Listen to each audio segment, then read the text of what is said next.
Yo, welcome back to Friday with Friends. It's your boy, Brother Gaia, back again. 2026, here we go. Happy holidays, compliments of the season. Happy New Year to everybody. Hope you guys had a fantastic end of year break, and now we're into the new year, new season, new fights, new beginnings. Let's get it going. So much love to everybody else.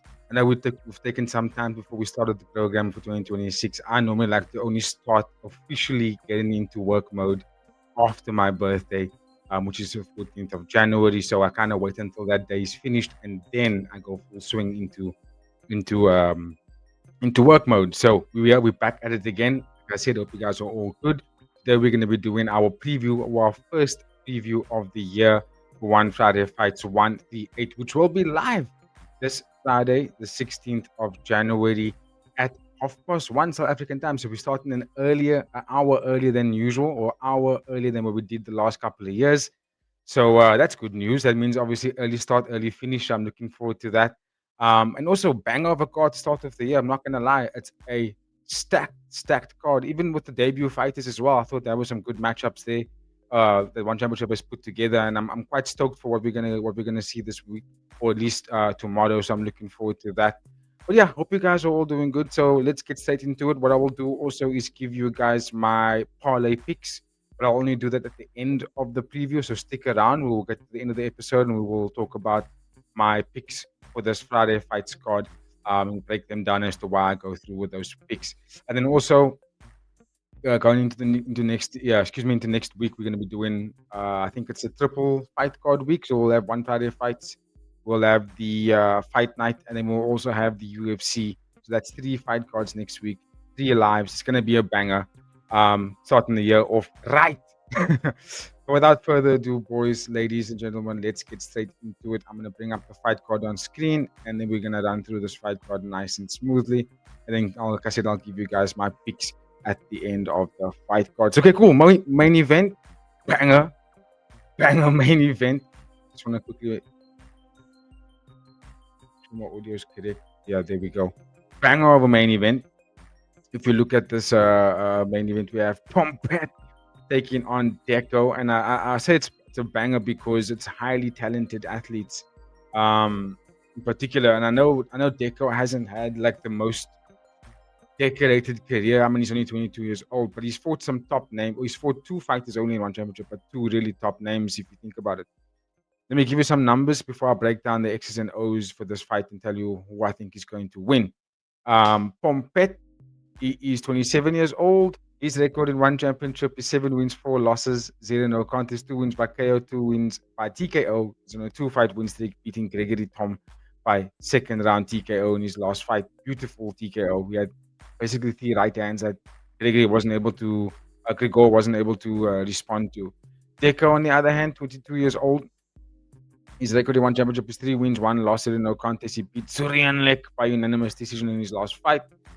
And then he only fought 2 opponents. The other opponent that he fought against was Asenua and beat him twice.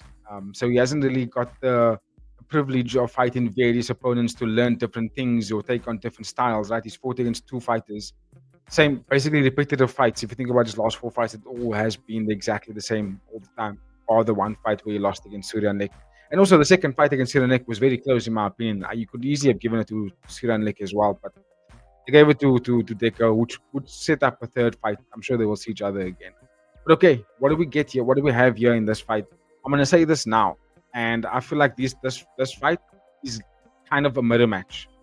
And I say that because I honestly find Pompet and Deco's fight style very similar. Very, very similar. Both are quite rangy in this division. They both got range on a lot of their opponents. They're taller and they use that range really well. I would say they both primarily rely on boxing. So what we notice is we don't really see Pompet and Deco set up high kicks, right? They don't really set up with deep kicks to set up their boxing. They just got very good footwork and they got fantastic boxing. So they keep their guard up really well. The 2-piece that Pompet threw against Gregor was fantastic. The way he goes left hook to the body, over and right to follow, and even ducks under with that left hook. So he'll go boom, come up and go with that right hand. And I think that's fantastic. and it worked really well. Even the fights that he had against Yodlek Pet was very much the same thing, where he just overtly did boxing, didn't really throw a lot of kicks out there. And Deko's got the exact same style. Now I know in the fight against Suryan Lake, he was targeting the calves, right? But I mean I think that's the game plan that any fighter should take when you're fighting against someone like Suryan Lake. You don't really want to stay in the boxing range with him all the time because he's probably going to knock you out, right? So Deko actually showcased very much a good or above average IQ, in my opinion, in that fight against Suran Lake, who is very experienced, powerful guy, and Decker was able to utilize on paper a very basic game plan, but it's a game plan that is difficult to get right against a fighter like Suranek. He used that footwork and he utilized the boxing, which kept him in the front for two of those 3 rounds against Suranek. And then even in the first fight that he lost, same thing happened in that fight as well. He arguably stood toe to toe for 2 of those 3 rounds, but he did get knocked down and basically almost got taken out in that third round. But again, what he did really well in that fight is fantastic boxing, fantastic footwork, and a lot of leg kicks to take out an opponent that primarily relies on front on a heavy front foot kind of fight. Pompet is not going to give you that opportunity. Pompet is going to, like I said, it's going to be Deco fighting against himself here. Someone that's going to match him in height. Someone's going to match him in speed. Someone that might even be a little bit fast. I think Pompet might even be a bit faster because when you watch the when they do fight in their combinations, Pompet does throw a little bit more, right? He doesn't only just go with the 1-2. He does have the ability, and I've seen in the fight, to throw like at least a 4 or 5 piece combination. And then not only does the combinations really well, but Pompet also keeps his guard up. Right? When you watch against the fight against Yodlek Pet, not many guys, like if we're being realistic here, not many fighters stay in the pocket against Yodlek Pet or a fighter like Yodlek Pet. If you think about this, right? They don't really stay in the pocket long enough because the risk of getting KO'd or the risk of getting countered with something powerful is extremely high against a fighter like Yodlek Pet, who is also like Skiranlik, primarily boxing heavy. So it's like I find that more impressive than the fact that he can box really well. What I find more impressive about Pompet is that he has the confidence and the ability to stay in the pocket and not really take a lot of damage. He's able to stay there, not take the damage, and then still set up his counter shots. And also, that starts with him initiating that. So I think that's where I think he has the advantage over Deco here. Deco over me, I think he's slightly taller, if I'm not mistaken. Pompet 5'6", Deco 5'8". There we go. So he's taller, like I thought, because he's a rangy fighter. But I think the style that he's going to deploy here is going to be really interesting to me. How do you beat Pompet? You overwhelm him. You keep him on the back foot and you overwhelm him, right? He does have good footwork, but I don't think his footwork is equal to Deco's. But it's similar. On the eye, it looks very much the same, but it's not. I think it's slightly less in the sense of like the movement isn't as fluid. Deco's got that footwork where he's just flowing around the ring and he moves and he moves and he moves, and it's hard to track him down sometimes, which is how he survived against Suryan Lake, by the way, which is a big feat to survive against someone like that. He was able just to move around the ring effortlessly. And Pompet, his footwork is great, but it's not like high geography. It doesn't move around the ring consistently. What makes Pompet's footwork fantastic is that it's in the short spaces. He can cut an angle in short spaces, and that eliminates distance, or it eliminates his lack of distance. That he can reopen up the stadium. He can reopen up the ring for himself with that short cut into the left, cut into the right, turning the hips away. He does that. For me, that's what makes Pompet's footwork so brilliant. Is when he's in close range. He can move you around there a little bit better. Whereas Deco, it's more of like a get in, I land, I step out, and I cut, and I start jogging, or I get on my bike and I move laterally, get away, and then reset that position again. So it's a lot about Deco's outside geography versus Pompet's in fighting. So like whoever gets to maintain that spaces is the one that wins this fight because of the offensive style being very similar, right? So I think if Pompet can keep Deco in one position, which is difficult to do, right? He can get him. If he can keep Deco on the back foot and keep him within minimal spaces, he can get him.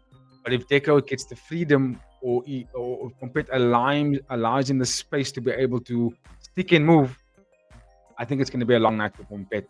So it's a tricky fight. It's a very tricky fight to sort of nail down who gets the job done, in my opinion. But if I must give you a pick, you'll have to wait for that until the end of the episode. And I'll tell you why I'm going with that. But take note of what I'm saying right now. This is a very, very tricky fight. It's not going to be one of those fights where we're going to get a first round KO or second round KO. This fight's going to be one of those ones where it might be hard for both guys to actually track each other down. That's probably what we're going to see in this one here. But let me know your thoughts in the comment section, please, ladies and gentlemen. Give me your picks for this one. You know where that comment section is, and then we'll chat about it live when we do this live tomorrow at 1:30 p.m. South African time. For now, I'm going to keep it moving to the co-main event, so let's get it going.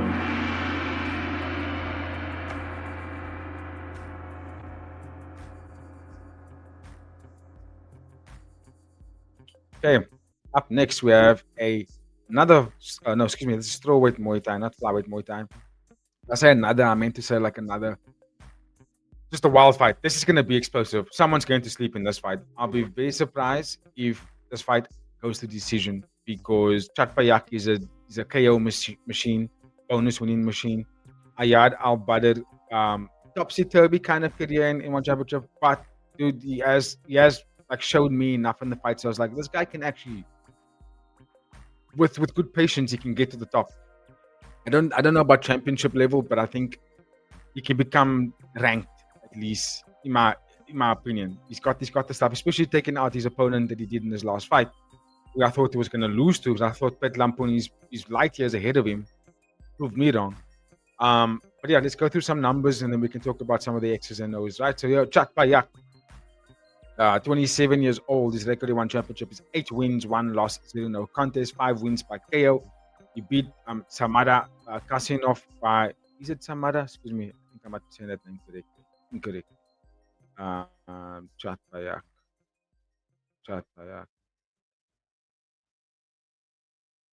Samandar Kasinov. There we go. I don't know why I didn't put in the order there. Samandar Kasinov. He beat him by unanimous decision in his last fight, which was a good win for him to get back in the win column. It was the only fight where he actually did not only fight, but it's one of those rare fights where he didn't actually get the KO. And then his only loss was against Ramadan Ondash, right? That was literally his only loss. Right? But that was one of those fights where it could have gone either way because both guys were just swinging for the fences from the first second of that fight. So it was one of those fights where whoever lands first, yeah, is probably going to get the KO. And Samandar Kasinov is actually a top level fighter. You know what I mean? It's a very top level fighter. It wasn't an easy fight for Chapiak to win that one. But he did, and yeah, great performance. Ayad Al Badr, on the other hand, is 24 years old. He's record in one championship.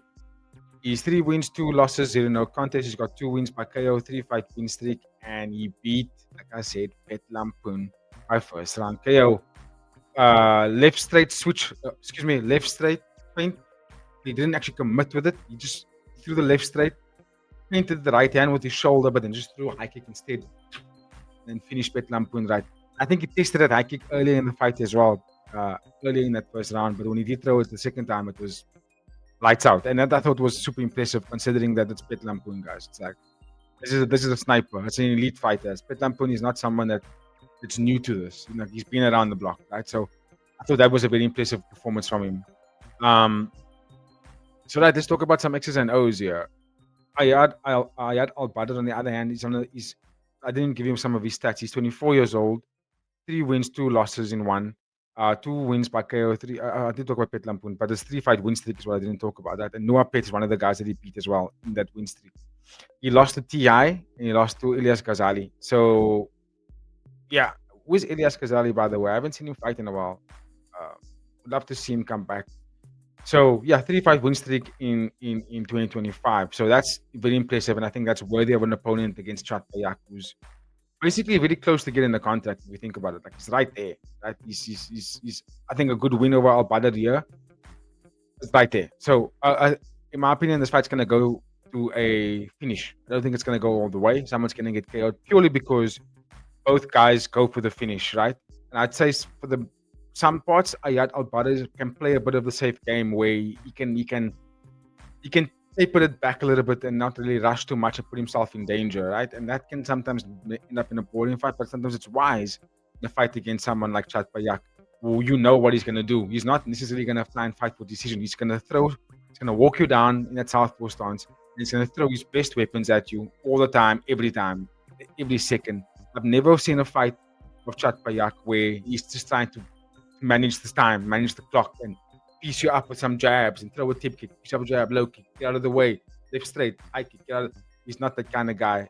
He's the kind of guy that gets straight into the pocket, keeps his chin up high, and we're gonna fucking throw you our best shot. And I'm gonna and if you take a step back on Chat Payak, if he sees you take a step back, you can bet yourself that he's gonna run into that space. He's gonna literally jump into the space with the overhand, left or elbow, but he's gonna basically not allow you to create space between the two of you. Chat Payak is not an outside fighter. He does not fight from outside range. He doesn't use long range weapons. He's not that kind of guy. So he's standing at 5'6", I think 5'6", right? He's very short. So Al-Badr is 5'7". Not that much difference between the two guys, but Al-Badr does have the fight style of fighting long range, right? He can step back, throw a high kick, piece you up with the two straight, but keep it nice and long. Nothing short, no short check hooks or something like that. He fights everything on at the end of his range, at the end of his outstretched arm. Where Chat Payak is a little bit different to that. He's also got those long range weapons, but he loves to get in tight. He wants to be in very close, where the shots are a little bit shorter, has a little bit more venom to it. He loves the elbow, especially when he does the thing where he grabs over you. He grabs like over your arms and then throws elbows. He loves to do that as well. Big knees in tight as well. So it's a clash of styles here, right? Because Al-Badr is the footwork kind of guy, light on the feet, lots of feints, kickboxing heavy kind of fight style, but in 4-ounce Muay Thai gloves. And I think that's a very contrasting style to Chat Payak's more traditional Muay Thai, right? So it's a brilliant fight. And I think, if I'm being completely honest here, I think Al-Badr's style can be a bit of a nightmare for him, for Chat Payak. But Chat Payak's got that dangerous dynamite in his hands. And yeah, we'll have to see what happens here in this fight when it comes down. But I'm not going to give him my pick just yet. We'll do that later. But I will say this: I'm super confident that this fight is not going to go to decision. I'm 100% convinced that this fight's going to go to a finish. Someone's going to sleep. Someone is definitely going to sleep here. But okay, ladies and gentlemen, you know where that comment section is. If you got your picks or if you got your opinions about how you think this fight's going to end, let your boy know in the comment sections while I keep moving.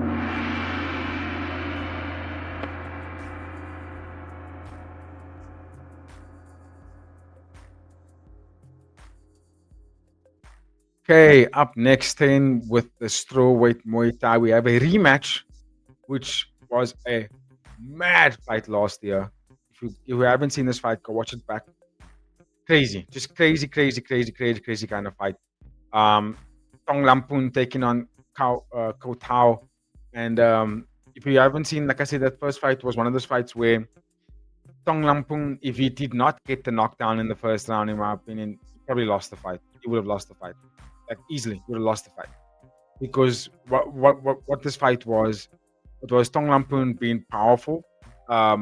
He wasn't the aggressor, but he had a sharp counter right hand that dropped Ko Tao in the first round. Basically, from second round to over the third round, Ko Tao put Tong Lampun on the back foot and just wailed on him. Like, oh my soul, the amount of shots that he was throwing. My question was, how is that neither of these guys are going down?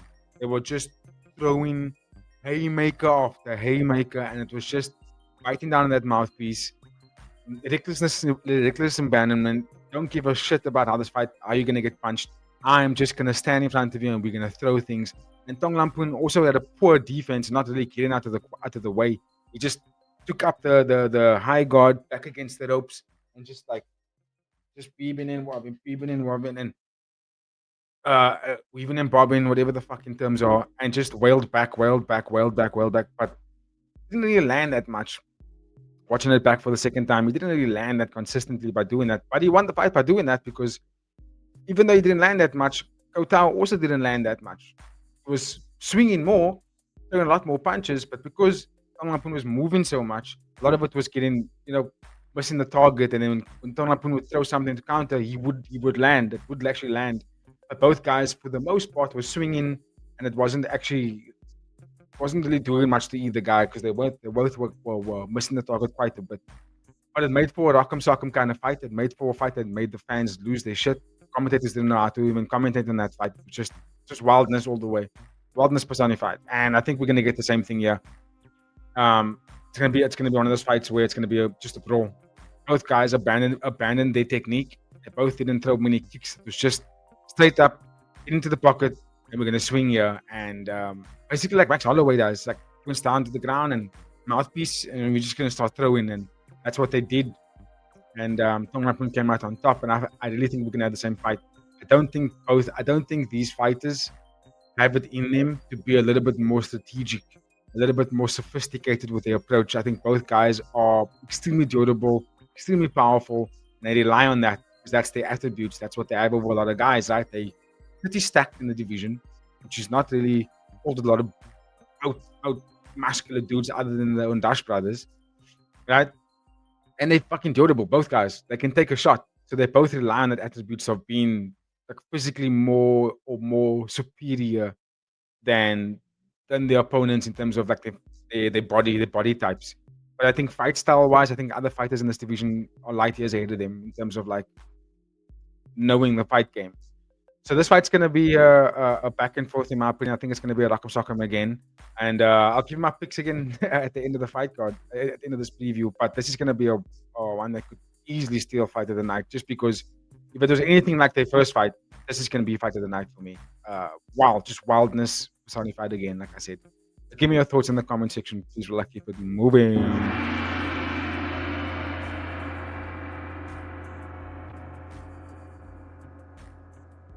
Okay, bantamweight Muay Thai. We have Pitt Garfield taking on Logan Chan, and again, this is gonna be another wild one. Another fight. I think it's gonna go.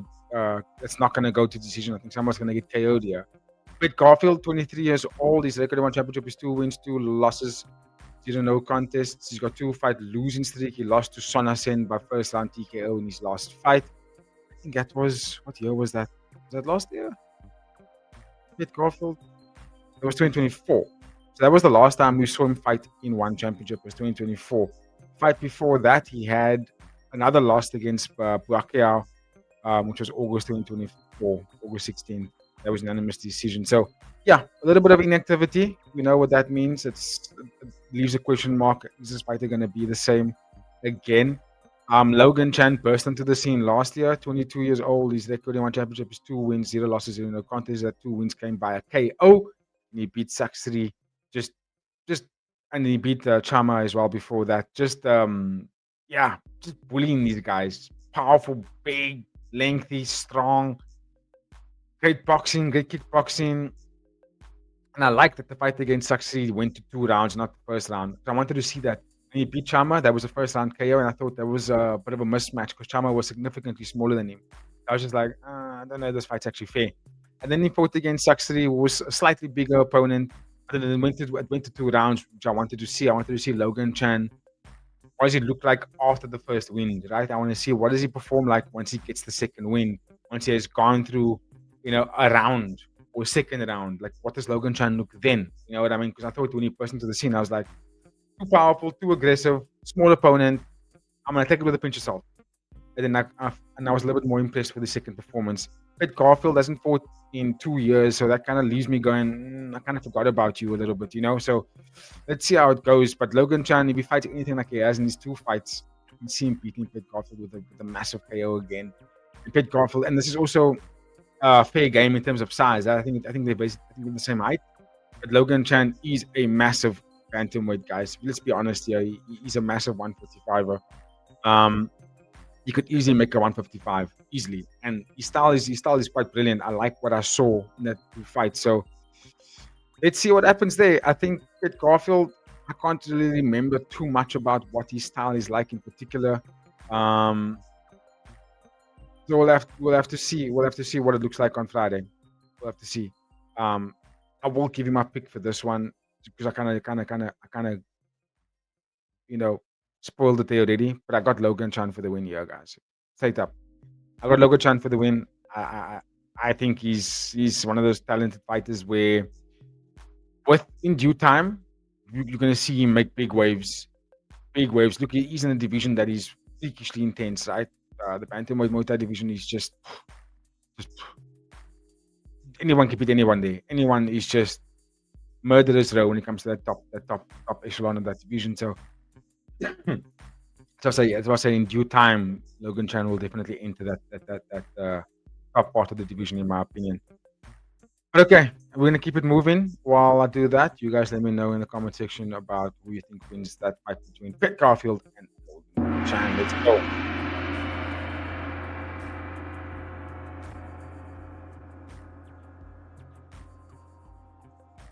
Okay, up next we're going to the atomweight Muay Thai where Nadaka Yoshinari is the current champion. This is gonna be a fun one again. Happy to see Toyota back, but gutted to see him take so long to come back, but he's back. Pitney Monkun taking on Toyota. Pitney Monkun, 27 years old. His record in one championship is 5 wins, 0 losses, 0 no contest, 5 fight win streak, 3 wins by KO, and he beat Petnaya by unanimous decision in his last fight. Toyota, on the other hand, is 24 years old. His record in one championship is 3 wins, 0 losses, 0 no contest, 2 wins. Excuse me, 2 wins by KO, 1 win by TKO. He beat Yod Udon by third round TKO in his last fight. I think that was that last year. Yeah, that was his only fight last year. Prior to that, he fought November 2024, August 2024. So yeah, quite stoked to see him back because beating Yod Udon, who was quite active last year, was very impressive. And I'm a big fan of Toyota. He's got that killer instinct in him, kill or be killed, lots of power punching, very, very strong, but does get tagged. He does drop his guard, he does abandon that defense, and he does get tagged. Even though he hasn't lost in one championship yet, I think the fight against Yodudon proved it for me where I had my suspicions, but then coming against Yodudon, I was like, okay, cool, he's finally fighting somebody that's a little bit better, someone that's a little bit not better than him, but close. Someone that's a higher level because the first 2 fights was a bunch of nobody. So I thought, okay, he's got someone that's got experience, someone that's fought quite frequently, someone that's powerful. And Toyota got through him, right? And Yodudon was also tagging him in that fight. Pitney Monkun, in my opinion, is better than Yodudon, especially considering that he's on a massive streak in one championship, right? Undefeated at the moment. And looks to be a tank, dude. Like, he looks to be a bit of a tank. I don't think he's going to be a champion in this division. I think the guys that's above him are better.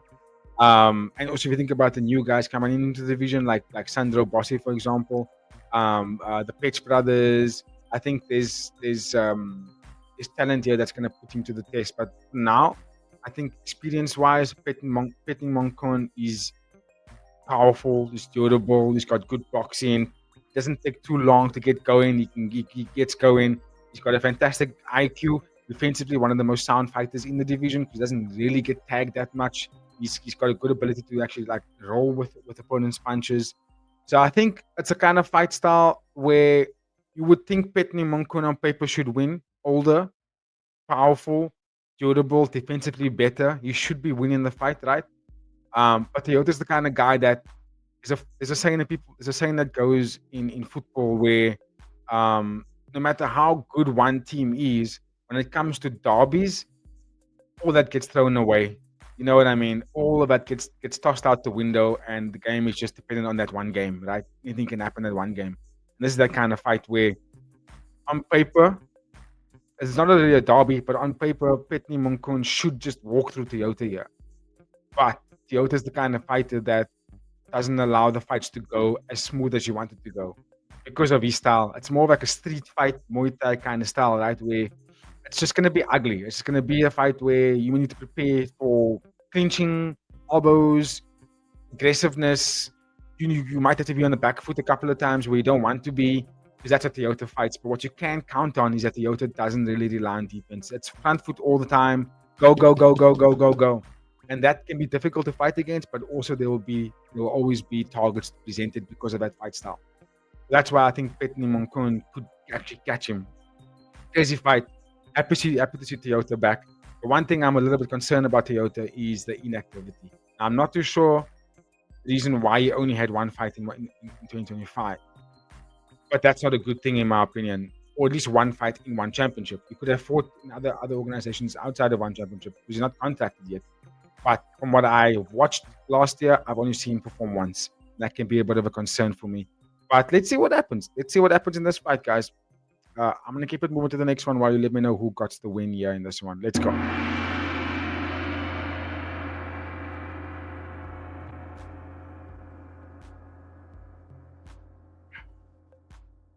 Okay, this fight I'm gonna kind of breeze over just because it's a fight that's got names that I haven't really been keeping track of um over the last couple of years. Even though I've seen them fight before, the faces look very familiar to me, but it wasn't frequently enough for me to actually take complete note of the guys, right? So, but let's go through some of the numbers, and we will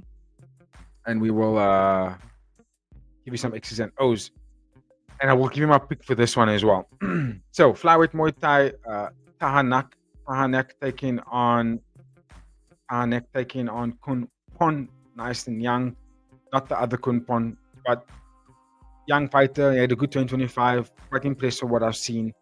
Give you some numbers. Tahanak is 23 years old. His record in one championship is 4 wins, 1 loss in no contest, 2 fight win streak, 1 win by KO, 1 win by TKO, and he beat Bin Laden by third round TKO in his last fight. Kunpon, on the other hand, is 19 years old. His record in one championship is 2 wins, 0 losses, no contest, 1 win by TKO, 2 fight win streak, and he beat Abdesimi Rakhnimi by split decision in his last fight. Very impressive because Rakhnimi is a dog, dude. Absolute dog. Overly aggressive. A little bit too excitable, pardon me, too excitable to his detriment. But the way Konpun was able to dispatch of him in a very high level IQ way, it wasn't just, he wasn't easily bullied by him. He was able to survive the onslaught, able to get around it, and utilize fantastic counter striking to get himself a really good win. So, very impressed, very impressed with the young man. Tanek, on the other hand, powerful punching. The one fight that stood out to me is not only the Bin Laden win, but the win over Andrei Mezentsev. Andrei Mezentsev was the win that I was like, oh shit, because Mezentsev is very good, right? Yeah, and Tahanak took a beating in that first round. Like oh, he was. I was like, oh, is he gonna come back from this? This looks like a one-sided kind of fight. But he stuck it through and became the more powerful fighter as the fight went on. And I was like, okay, that's really impressive. So what we're gonna get here is a hard hitting Tahanek versus a vibrant footwork counter striking specialist in Kun Pun.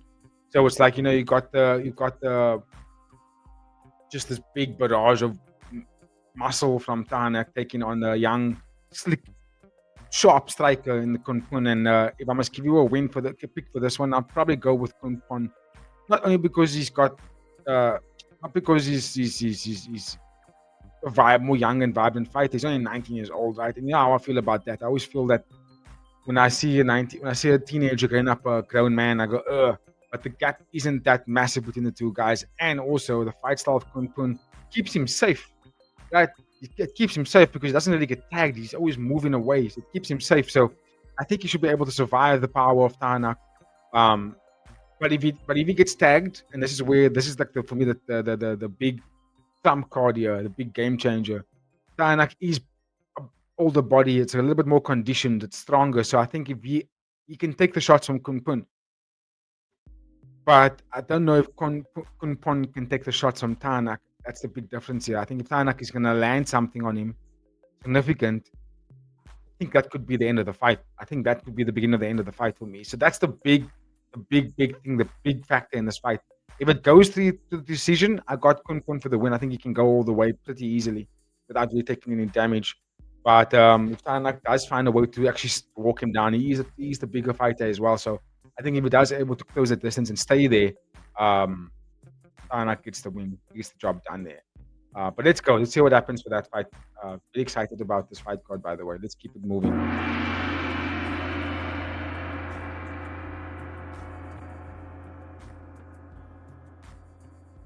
Lots of fights to get through. So, flyweight Muay Thai. This is again massive fight here. Both these young lads are becoming not only recognizable names, but fan favorites. Like fans want to watch these guys fight, especially these two young cats, especially Brazil, by the way. What a career he's having in the one championship so far. I'm very impressed with what I've been seeing from Brazil, winning and losing. I've grown to be a fan of his game. So Brazil, 20 years old. His record in one championship is 5 wins, 3 losses in no contest, 1 win by KO. beat Sufyan Majdubi by second round TKO in his last fight, which he needed that win, by the way, because he was on a bit of a losing streak before that. Ubaid Hussein, on the other hand, he's also 20 years old. His record in one championship is 4 wins, 0 losses, 0 no contest, 4 fight win streak, beating, oh, excuse me, 1 win by KO, and he beat Pet Nakian by unanimous decision. And that was his last 2 fights, by the way. It was against Pet Nakian, who's also high level. Experience, and Ubaid Hussein was able to actually beat him in both fights significantly. I think the first fight was there was questions to it, but I thought he won it. And the second fight, he left no questions. He was like, I'm beating this guy now. And I know he didn't get the finish, but he won every round, and he won every round very convincingly, in my opinion. I find that very impressive. Being only 20 years old. So what we're gonna get in this fight here is a fight where it's another murder match. It's another murder match, even in age, even in height. Let me just see here. 5'7", 5'6". Yeah, like virtually identical in terms of their height, their style, their size, their game plans, how they fight. It's pretty much the same thing. Good footwork, lots of movement, especially Ubaid. I think Ubaid Hussein's footwork is a little bit more than Brazil. Brazil, you start seeing that kind of footwork from Brazil where he's moving laterally a lot when he's in danger. When he's getting backed up, or when you notice the fighter's got a little bit more power on him, then Brazil starts to move a lot and he starts to stay out of the way. But when he notices that he matches you in size, right? When he matches you in size, he matches you in speed. Brazil doesn't really do a lot of footwork where he's moving side to side. He just walks you down and fucks you up. That's what he does. I don't know if that's going to be the keys to victory in a fight like this, because Ubaid Hussein doesn't give you that. And also, you got to think about this. Ubaid Hussein dispatched of a fighter in Pet Nakian who usually walks people down and like eliminates your distances, and he just puts a lot of pressure on you and lands and lands and lands. He wasn't able to find Ubaid Hussein. He wasn't able to get to him. I find that tricky, and I think that's where Brazil's going to have a difficult one with this, where he's going to be able to track Ubaid down. I think the key is to tracking Ubaid down is attack his legs. Attack his legs early. Because what he's gonna do is he's gonna have a high guard, right? He's gonna pump fake a lot, like move a lot, out the jab, he's gonna try and be faster and quicker and lots of movement on you. That's Ubaid's style. And I think what Brazil needs to do in this fight is don't follow him. Let him come to you. Walk into the center of the ring. Don't get backed up. Stay there. He has to come to you. When Ubaid comes to you, close to you, you kick him in the legs as hard as you can. Keep that guard up, hard low kick, poof, overhand, right? You fight in the way Cody Garbrandt fought against Dominic Cruz. You don't give up any space. You stay in the center. If he tries to back you up, let's do it. Back me up. Let's fucking fight. Let's go. Ubaid Hussein relies on footwork. He relies on kickboxing heavy style. He doesn't rely on staying in the pocket and box with you. He doesn't do that. He'll do it for a bit. He'll do it like when he knows he has the fight won, man. If you watch Ubaid's fights, he will do a lot of combinations on you and let into the gas tank on you when he knows he's bagged the first 2 rounds. Got a knockdown in round 1, beat you up in round 2. And he knows he's got you beat. And then in the 3rd round, you will start emptying the tank. You know what I mean? Starts going wild on you because now you can see he's faster than you. You're getting a little bit slower. You can see your movements. You can see your shots. Now I'm going to wail on you. That's what Ubaid does. Up until that point, he's very methodical and strategic about how he's going to break you down. Just go watch the tape back on him. So for Brazil, when he has lost fights, it's because the fighter is just moving too much in front of him and he can't track them down, because Brazil isn't like that. He's he's a power punching kind of guy, getting tight on you and then wailing to you, body shot, overhand, liver shot, right hand. That's Brazil's kind of stuff. That's where he lets his best work go. So this fight could easily be a fight that can get away from him, where Ubaid might not knock him out, but Ubaid will piece him up for 3 rounds and outnumber him. Right, go that way. Or it could be Ubaid comes in close, Brazil catches him, rocks the shit out of him, and puts him on the back foot for the remainder of the fight, and maybe even get the TKO finish. That's how this fight actually goes, in my opinion. It's either Brazil TKO or Ubaid decision. One of the two. You guys let me know what you think about that in the comment section while I keep moving. But this is a fight I'm looking forward to, being quite honest with you. Hard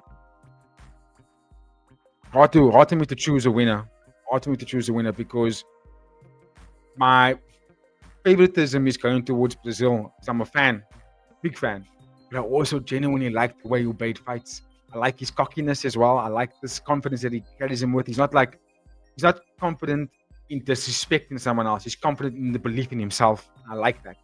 I find that quite impressive. So I'm kind of torn here emotionally who to choose, but I think I must just close my eyes, think about how both these guys fight, look at their performances, and I give it to Ubaid Hussein a little bit. Not gonna lie, I give it to Ubaid Hussein a little bit. I think his style poses problems for Brazil. I really do. I think that, and that's a big thing because I'm going against someone that I think I want them to win more. But I realistically, I think Ubaid's style is a problem for him. So that's why I think he's gonna win that fight. Give me your thoughts in the comment section while I keep moving chat. Let's go.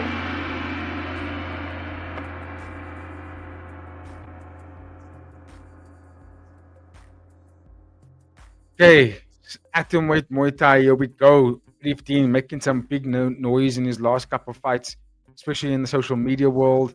Talking about he wants to get up and go up against someone like Naraka Yoshinari.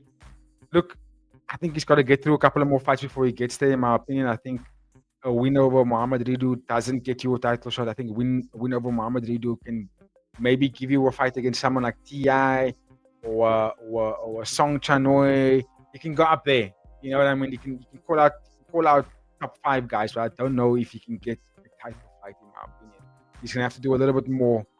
Because also Muhammad Ridu only had one fight in one championship. That was his debut last year, and he lost that debut, by the way. So I don't think a win over Muhammad Ridu gets you that championship spot. So let's talk about some numbers here. And also big fight to see Riftin back, guys. Like, he's one of the guys that can easily be contracted, easily. Right. So let's talk about some of these numbers, and then we can X's and O's here, right? So Riftin, 23 years old. No, why this is showing up here on my notes. Sorry, this thing is just distracting me. Okay, Riftin Mastur came fighting out in Malaysia. 23 years old, recording one championship is 4 wins, one loss in no contest, one win by KO, 2 wins by TKO, two fight win streak, and he beat Bernuang by majority decision in his last fight. And that fight, I kind of almost lost, not respect, that's the wrong term, but I kind of lost my initial reservations about Riftin. I rated him. I was like, okay, I can see why there's a big noise about this guy. Coming out to Malaysia, he's part of the Ghazali camp. I can see the whole thing of like, okay, this guy can carry Malaysia on his back and represent him as one of the big athletes from that country. But then he fought against an 18-year-old, 17-year-old Bernuang, right? Young guy. And to be quite frank, I thought Riftin only won the first round. I thought he lost round 2 and 3, in my opinion. I was like, he's too much on the back foot. He's getting walked down pretty easily. He's getting tagged. He's getting tired. He's looking like he's putting on more of antiques here and not actually fighting this young man back. And I was like, that worries me. And Lifton is considered to be top tier, close to being championship level, close to the contract. You know what I mean? I was like, then you lose to someone that just debuted in that same year. Excuse me, not lose, but like you arguably lost to a young man that just debuted that same year, only had 2 fights. And I was like, that worried me a little bit about what I think about Riftin. Now he's taking on Muhammad Ridu, who is also new to one championship, primarily a boxer, right? 26 years old, debuts last year, lost that fight against Falakit by unanimous decision. And then I go, But then when I took away from that fight, I remember doing it live with the boys, and I took that fight when I watched it, and I was like, even though he lost against Falakit, I was still impressed because it's not his sport. It's not Muay Thai, it's not his sport. He's a boxer. He came into the fight. Let's be honest, Indonesia doesn't really have that big of a Muay Thai sport there. I traveled that country, north, south, east, west, central, everywhere. Muay Thai is not that big in Indonesia. So he's primarily a boxing fighter. And he came in there and fought against Falakit. And he fought well. He lost the fight, but he fought really well for someone who doesn't throw kicks or anything. Right? I think this fight is going to be a fight that is tailor-made for Riftin to get a massive win, and then they can ride the narrative of him climbing that atomweight ranking and be a next contender. I think this is what we're going to get in this fight. Yeah. So I would be surprised if Riftin doesn't win this fight. Very surprised if he doesn't win this fight. But where I stand with that one. I'm giving you guys my pick for this one quite early. Before I give you the end of the pick, end of the preview. But I think Riftin wins this fight. I'll be surprised if he doesn't. I think he's overall by far the better fighter when it comes to Muay Thai. But let's see what happens. Anything can happen. Ridu's got really good boxing, so let's see what happens here on this one. Yeah, I got 15 for the win there, boys. I'll keep it moving to the next one. We got some MMA. Let's go. Okay, up next we have Lucas Kanin taking on Ilyas Iziu from Belarus. This is bantamweight MMA. Lucas Kanin is 29 years old. His record in one championship is 2 wins, 0 losses, 0 no contest, 1 win by TKO, 1 win by sub. He beat Ayumu Yamamoto by first round sub in his last fight. Ilyas, on the other hand, is 24 years old. His record in one championship is 2 wins, 1 loss, 0 no contest, 1 win by sub. He lost to Harrelson Nunes, second round TKO in his last fight. And that is why I don't know what to make of him, because Harrelson Nunes, I was like, he's not anything to write home about, right? Harrelson Nunes is high pace, full of fire, but he only really gives you 1 round. In fact, he only really gives you like 3 minutes of that first round. Then he's done. He's cooked after that. No stamina, no power, no grappling defense. He just doesn't have anything after that, right? And Lucas Kanin exposed that in his fight with Harrelson Nunes, where he just basically wiped him out very, very quickly in the first round. Made light work of Nunes. I think it was first round TKO. Yeah, made light work of him. And Nunes was doing very good for 30 seconds. And then he looked tired. And Lucas was like, oh, you actually got nothing in you. Wiped him out. And Ilyas got TKO'd by Nunes. So, MMA math, you should go. Lucas Kanin should win this fight. But to be quite honest with you, I think Lucas Kanin is a terror. Because he's powerful, he's stocky, he's aggressive. He moves forward. He's got good jiu-jitsu. He's got good grappling.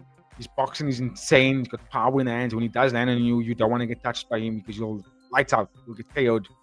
And Ilyas, on the other hand, I don't know what the dude's game plan is. Is he a grappler? Is he a jiu-jitsu specialist? Is he a boxer? Is he a kickboxing fighter in MMA? Like, what is his buzz, right? I think that for me leaves me going, Lucas Kanin gets the job done. Yeah, but look, anything can happen on the night. It is MMA, Ilyas Iziu can come in here and develop a good technique, have good takedown defense, and force the fight to stay standing and end up winning the fight on boxing. But I just don't see it. I think Lucas Kanin is by far, for me, the more dangerous guy. So I got Lucas Kanin for a win there. Let's keep it moving, boys.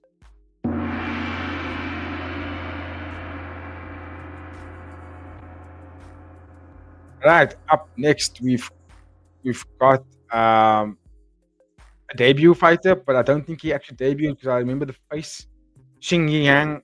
It says debut if I click on his name. But I think he had a fight in one championship before, especially when I could check on typology. But says he's fought in one championship already, and he lost that fight, by the way. So yeah, Xing Yang, 19 years old. And he lost to Yuri Sakayuri by split decision in his last fight, and that was last year, but so I don't know why it says debut on the website when he actually has a fight under the brand. Shoma Okumura is also 19 years old. His record in one championship is 1 win, 0 losses, 0 no contest. That 1 win came via TKO against Alfie Lynch. Brilliant fight. So yeah, this is gonna be a wild one. And it's kickboxing. You know what that means. This is what Japanese, they own the sport. This is where they just run the game when it comes to the sport. Kickboxing, especially when it comes to the strawweight, flyweight, atomweight divisions. They're just insane. Obviously, we know in strawweight we have Jonathan Diabella is still the champion, and if I'm not mistaken, he could be fighting early this year. So let's see. But Shuma Okumura, in due time, into the fray. I think he's gonna get the job done here. I'm giving you the pick now because he's not on my parlay. So the picks I have been giving you guys throughout the card are the ones that is not on my parlay. The ones I haven't been giving you picks on are not on the parlay. Are on the parlay. So I think Shoma Okumura should win here. I think he's the superior kickboxer. He's sharp, fantastic striking. He's super creative. Loved his first fight against Alfie Lynch. The creativity, just the typical Japanese kickboxing style of taking out your calves and your body and the boxing. It's just for them. It's like they're trying to mimic fighting games. When you watch them fight, it's like it looks so elusive. You're like, oh, you don't see anyone else move like this or fight like this or attack the weapons like this outside of, except for JDB. Jonathan Diopela, he's the only other guy that isn't Japanese that I've watched in one championship so far that fights like Japanese kickboxing. And I think that's because of JDB's Kyokushin background, right? Japanese fight style. So there you go. I think Okamura wins the fight here. Let me know what you guys think in the comments, please, while I keep it moving. All right, we actually have Bantamweight kickboxing where we have two debutants fighting here, and Cho Kyung Jae taking on Shuta. And Bantamweight kickboxing, Cho Kyung Jae is 26 years old. This is his one championship debut. He has fought against Kaito Uno. He lost against Kaito Uno, but he's been fighting quite a bit of fights in these 26 years. Shooter boxing, in the rise. He's been around the block, and the dude has got a good name. I think he only has, like, I think I'm not mistaken, 2 or 3 losses, which is quite impressive over a number of fights. So let's see what happens here. I don't know his style. I haven't seen enough tape to know what his style is all about, but I'm impressed with the record. And you're fighting against Kaito Uno. That means you are worthy. It means you have to go on a few fights to get to that point, right? Shota, this is his debut. Hard to find information about this guy. Whenever I type his name in on the AI service or on different pages online, I'm getting people that's not even in combat sports, so it's hard to find who he actually is. So I don't know anything about the fight style. So let's see if you got anything in the comment section there. FWFers, ESP V27, ESR, you know, the boys out there, go it down. If you guys got tape or information on this, man, let your boy know so I can really make a proper decision on who wins that fight. But for now, I'm not going to give anyone. I'm keen to see that fight play out. Let's move on to the next one.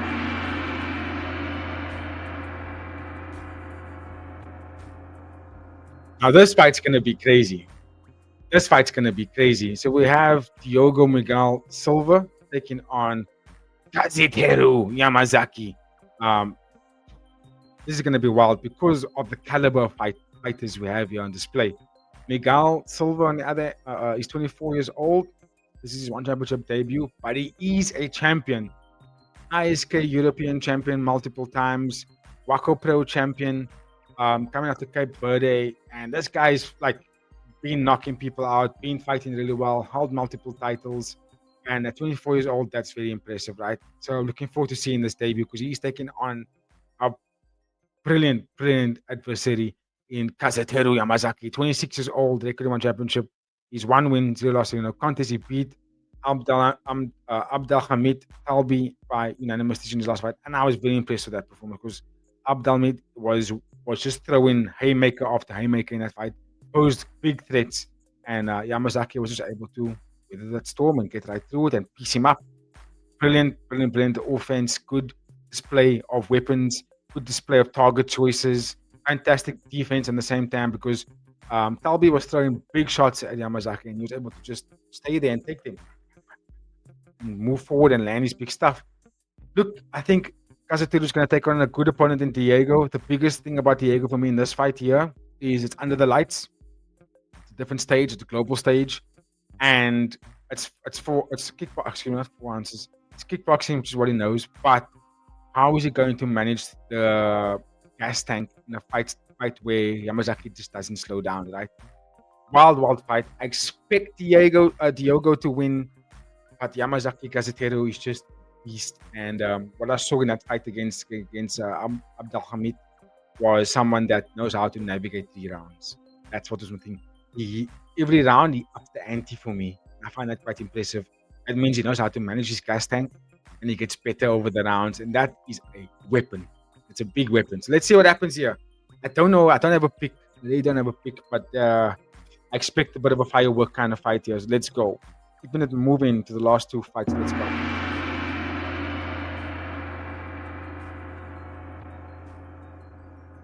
I'm not going to talk about this fight because I don't know anything about these guys. It's welterweight MMA. Ahmad Ahmad Rabadanov is 25 years old. If I give you some stats here, this is his debut. He's on a 3-fight win streak, 3-fight TKO win streak, by the way.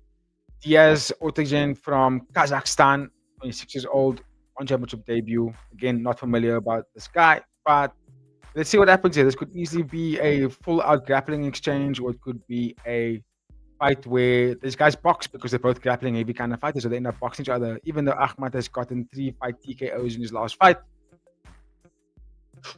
that could be from ground and pounds. I'm not too familiar with how you got those three-fight TKO. So let's see what happens here. I don't have a pick, but I'm expecting this fight to end in a finish because of what Ahmad Ramadanov has done in his last couple of fights. But let's see what happens. I'm gonna keep it moving to my last preview. Let's go.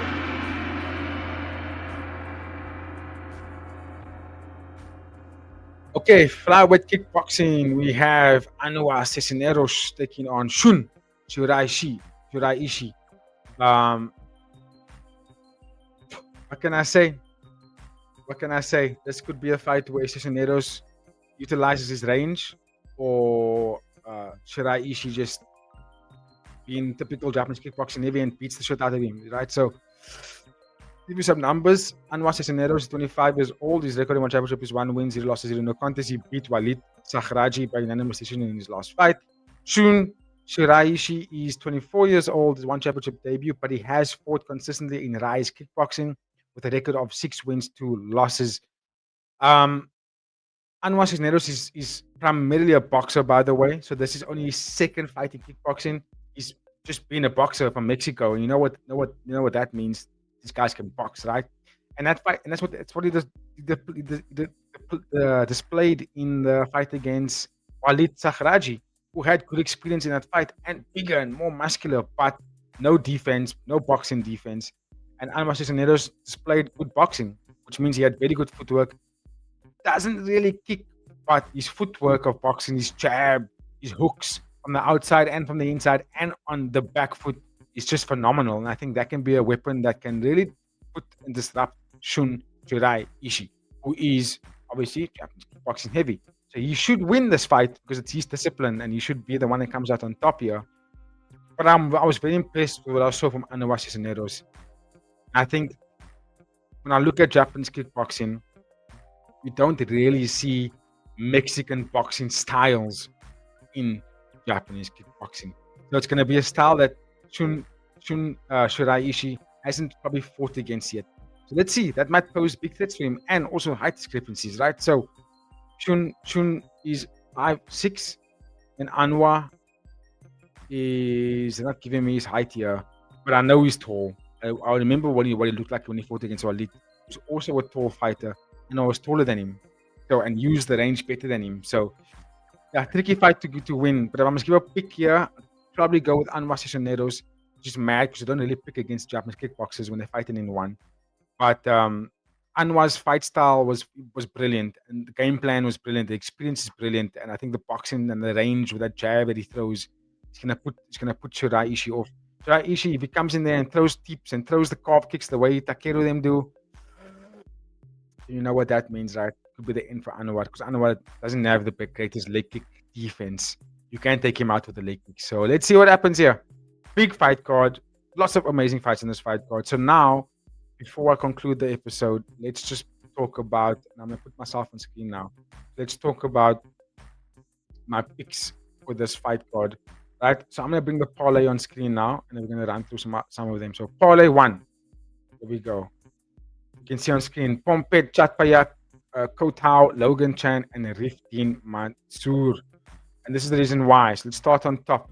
If you remember what I was talking about this fight style, because they are primarily similar in height, in experience, while Pompet has more experience, but in height but more importantly, their fight style is almost identical. The big differences are their footwork. That's why I'm going with Pompet, because Pompet has more momentum. He's fought against more names. He's leveled up for me enough to see that he can beat someone like Decho, meaning he's got more powerful shots. He can track you down. His footwork is a little bit different. And that footwork that's different is the shorter footwork. It's like cutting angles in tight spaces, whereas Decho's footwork is more about moving around left and right, tag you, get out of the way, left and right? But he has to come in to throw something, and I think that's where Pompet's better than him. Pompet hits harder than him, in my opinion, and will actually has better boxing combinations. So I got Pompet for the win. I also felt that if we look at both of their 2025, 2024, Pompet has done more. He's leveled up more. He had more fights, so that for me makes him the winner in this one, and that's why I got Pompet on my parlay. Chatpayak versus Ayar Al Badr. The reason why I got Chatpayak is because Chatpayak not only is he a better aggressor, right? But I find him to be sharper and faster. Even though Ayar Al Badr has got a kickboxing heavy style, and that poses big threats to Chatpayak. But Chatpayak, it reminds me of a young Sam A. But Sam A's got better defense, in my opinion. He's got much better defense. But when they go forward out of the southpaw stance, it's virtually identical. I think Chatpayak, he sets up his boxing fantastically. And I think he's not going to fight like Pet Lampoon where he abandons the defense a little bit. Sometimes he does that, but he did that only once when I see him fight. And that was against Ramadan Dash, and he got KO'd. I don't think he's going to do that again.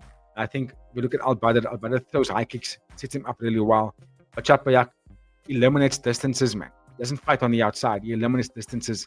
That's where Al Badr doesn't do really well.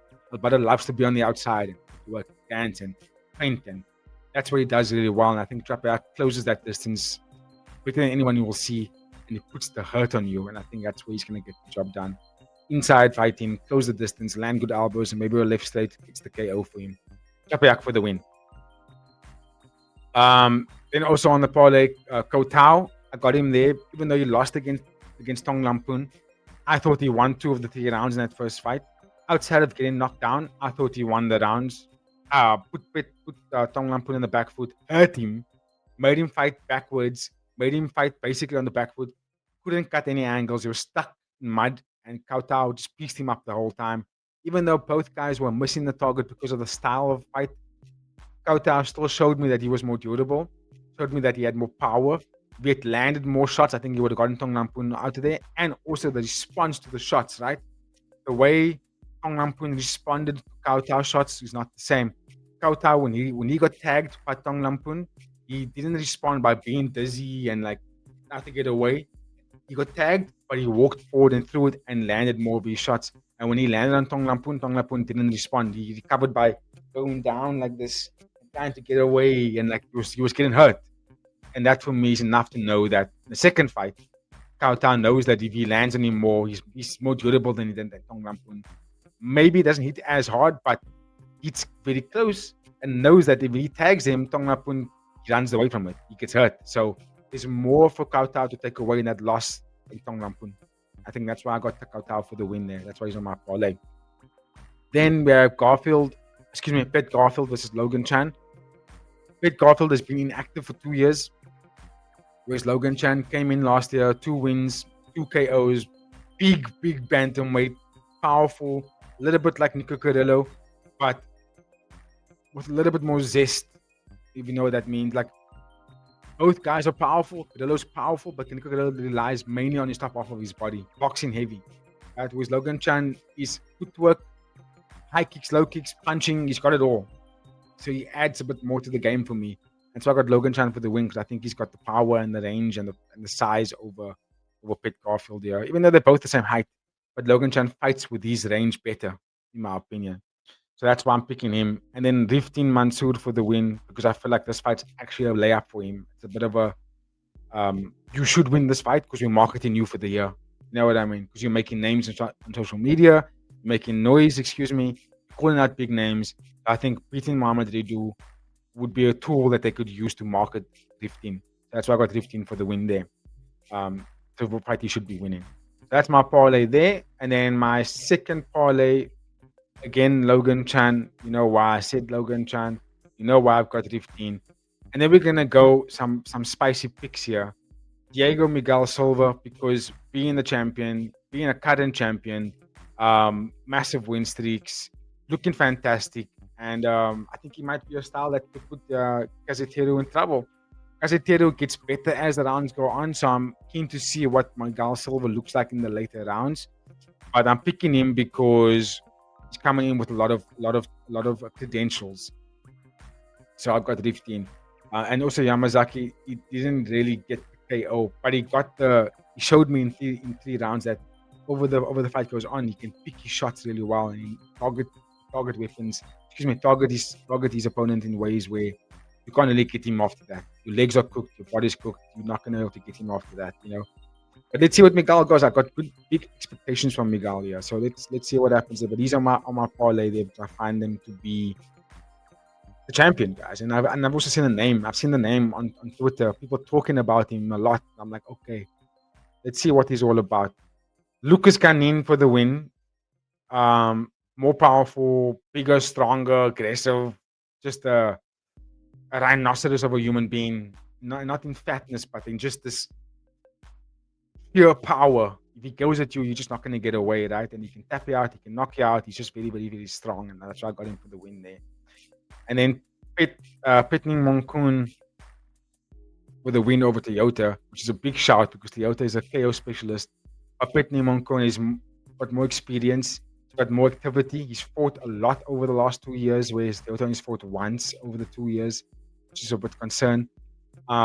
And Pitning Monkoon's game plan, dude. The guy barely takes a lot of damage in shots, and he's got a lot of durability, and he hits hard, and he puts volume on his opponents. He puts you on the back foot, and Toyota does get tagged. He does slow down in the third round. Even though he's won his last 3 fights, I've seen enough to know that he abandons defense and he gets tagged. Even though I'm a big fan of Toyota and I loved what I've seen in Toyota now, but I just wished I've seen him fight more. But this is going to be a fight that can be tricky, but Pitning Monkoon with the momentum and the overall sort of superiority, in my opinion, is what's going to carry him through the win here. He's just going to have good IQ, not get like baited into brawls, and actually just stay defensively sound and land his big shots to get the win there. So that was my 2 parlays. I'll bring them up on screen again when we do our live tomorrow. But I'll also leave that in the comment section for you guys to look at. Then we can talk about it in our comment section and debate. But okay, that's my time, ladies and gentlemen. Really do feel amazing being back. That was a lot of fun. I hope you guys enjoyed it. Please like, share, and subscribe. We want to build the channel big this year. It's a new year. Big things that's going to happen this year. We're going to try and change up our brand a little bit in terms of audio, in terms of graphics, because we also want to try and get a paid version of StreamYard, so we don't have to use the free version anymore. So I want to do big things, more fighter interviews, also bringing back the parlay episodes for this year, because that's what we seem to be talking about a lot last year. It's been something that's been helping us make money. So we're going to bring back the parlay episodes where we actually want to bring you, the audiences, on to that channel for us. So when we do the parlay episodes, we're going to do them live, and we want to have you guys come on and join and not only back your chat, but drop your parlays, and we can have some good back and forth going, so we can kind of get to the desired picks, so that all of us can make some good cash from our parlays. But to all of you out there, much love to everybody. Hope you have a fantastic December period. Now we're into the new year. Let's keep it going. Like, share, subscribe, do all the good fun things. But from myself and the Fighting with Friends team, have a good week, and looking forward to seeing you guys on the live tomorrow. Peace, love, have a good one, everybody. Cheers, cheers, cheers. Let's go.